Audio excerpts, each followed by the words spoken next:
hello everyone हेर्नुहोस् न 10 बजी राति चाहिँ सेवा गरिसकेर अचानक हामीलाई रसदाना खाने इच्छा लाग्यो कि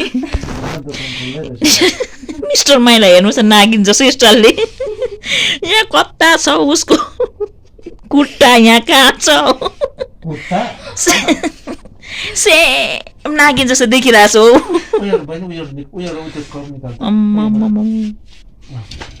यहाँ चाहिँ रुच छ मेरो दिदीको माइली छोरी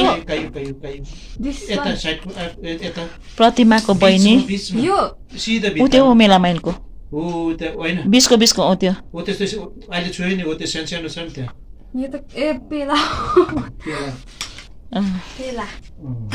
कप भन्छ नि त रुच पनि कन्फ्युज भन्यो नागिन कप भन्नु पर्यो नि पेला भन्नु पर्यो नि त अन्त कप भन्छ अन्त उसले त ह्यान्डल भएको खोज्दैछ नि टिपै पखालो त्यो अहिले म 5 सेकेन्ड भएको छैन सबलाई कतिवटा हुँदो रहेछ ल अब यो रातको समयमा चाहिँ अब तल यो रुच सुतिसकेको थियो हेर्नु जिङ्लिङ्गे भएर आएछ सुतिसकेको मान्छे हो यस्तो छ है लो है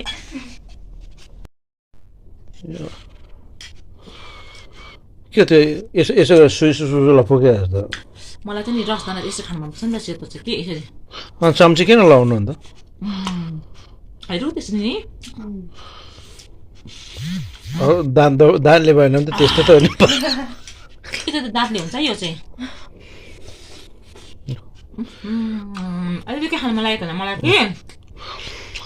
ल्याउने बिर्सेकै खानु मन लाग्छ बिचरा हुँदा हो कोमालाई अब गुलियोहरू मात्रै मनपर्छ कमै भएको नि त अब त कोमा पनि होइन हुँदै गरेको कोमा हो फेरि कोमा पनि होइन फेरि ऊ त नातिनी उपर सक्यो 3टा खाइस है ती 3वटा सबैलाई म त यसो आफूलाई खाइदिन्छु ती 3वटा होइन 2टा मात्रै देखाउनु साथ